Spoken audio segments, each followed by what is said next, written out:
Financial market মানে share বাজারের হাবভাব বোঝা কিন্তু বেশ কঠিন একটা কাজ।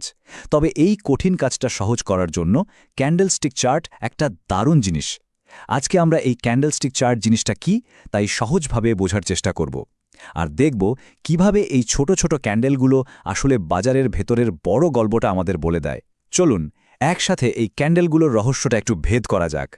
প্রথমবার যখন কেউ এইরকম একটা চার্ট দেখে তখন সবুজ আর লাল রঙের এই বারগুলো দেখে মাথাটা একটু গুলিয়ে যেতেই পারে, মনে হতেই পারে এগুলো কি সব।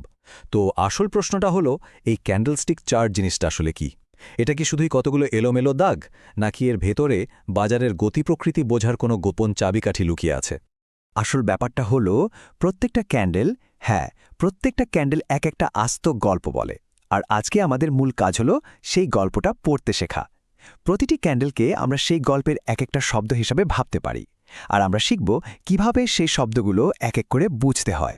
তো প্রথম ধাপে আমরা বাজারের এই নিজস্ব ভাষাটা বোঝার চেষ্টা করব। আচ্ছা, এভাবে ভাবা যেতে পারে যে ক্যান্ডেলস্টিকগুলো হলো এই ভাষার বর্ণমালা, আর প্রত্যেকটা ক্যান্ডেল আসলে ক্রেতা আর বিক্রেতাদের মধ্যে যে একটা লড়াই চলছে সেই লড়াইয়েরই ছবি। তাহলে একেবারে সহজ করে বললে ক্যান্ডেলস্টিক কি?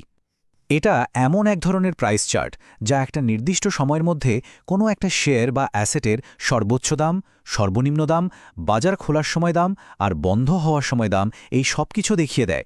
ভাবুন তো এই একটা ছোট্ট ক্যান্ডেলের মধ্যেই কতগুলো জরুরি তথ্য ভরা থাকে।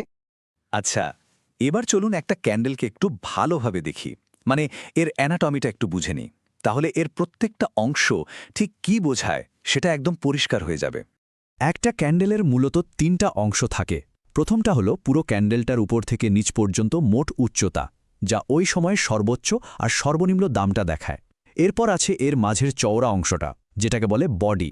এটা দেখায় দাম কোথা থেকে শুরু হয়ে কোথায় শেষ হয়েছে। আর সবশেষে বডির ওপরে আর নিচে যে সরু দাগ বা সুতোর মতো অংশ দেখা যায় তাকে বলে উইক বা সলতে। এগুলো দেখায় যে দামটা বডির বাইরে ঠিক কতটা ওপরে উঠেছিল বা নিচে নেমেছিল। ওই যে ক্রেতা বিক্রেতা লড়াইয়ের কথা বলেছিলাম, উইকগুলো হলো সেই লড়াইয়ের সর্বোচ্চ সীমানা, আর বডিটা হলো লড়াইয়ের আসল ফলাফল, মানে শেষ পর্যন্ত কে জিতল। আর এখন আমরা আসছি সবচেয়ে সহজ কিন্তু সবচেয়ে শক্তিশালী সূত্রটার দিকে। সেটা হলো ক্যান্ডেলের রং। এই রংটাই একটা নির্দিষ্ট সময়ের গল্প বোঝার প্রথম এবং সবচেয়ে জরুরি চাবিকাঠি। দেখুন, এখানে দুটো রঙের লড়াইটা খুব স্পষ্ট। ক্যান্ডেলটা যদি সবুজ হয় তার সোজা মানে হলো শেষের দামটা শুরুর দামের চেয়ে বেশি ছিল। এটাকে বলে বুলিশ ক্যান্ডেল, কারণ এখানে ক্রেতারা, যাদেরকে রূপকভাবে বুলস বলা হয়, তারা জিতেছে। আর অন্যদিকে ক্যান্ডেলটা যদি লাল হয় তার মানে শেষের দামটা শুরুর দামের চেয়ে কমে গেছে। এটাকে বলে বিয়ারিশ ক্যান্ডেল, কারণ এখানে বিক্রেতারা মানে বিয়ার্স, তারা জিতেছে। এই সহজ নিয়মটাই কিন্তু বাজারের সেন্টিমেন্ট বোঝার প্রথম ধাপ। ব্যাস, একটা ক্যান্ডেলের মানে যদি একবার বোঝা হয়ে যায়, তাহলেই কিন্তু চার্টে থাকা পরপর অনেকগুলো ক্যান্ডেল জুড়ে বাজারের বড় গল্পটা পড়ার দরজা খুলে গেল। ভাবা যায় একটা মাত্র ক্যান্ডেল আমাদের কত কিছু বলে দিচ্ছে। ওই সময়ের সর্বোচ্চ আর সর্বনিম্ন দাম, দামটা শুরু আর শেষ হলো কোথায়, দামটা কোন দিকে যাচ্ছে, বাজারের সেন্টিমেন্টটা ঠিক কীরকম, মানে বুলিশ না বেরিশ, এমনকি ক্রেতা আর বিক্রেতার মধ্যে কার জোর বেশি ছিল, এই সব কিছুই কিন্তু ওই ছোট্ট একটা ছবির মাধ্যমে প্রকাশ পায়। আর এখানেই কিন্তু আসল মজাটা শুরু হয়।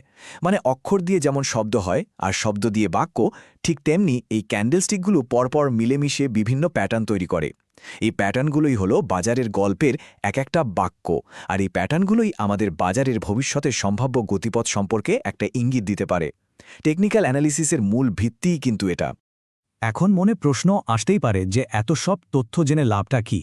কেন এই ক্যান্ডেলস্টিক বোঝাটা এত জরুরি? এর গুরুত্ব কিন্তু অনেক।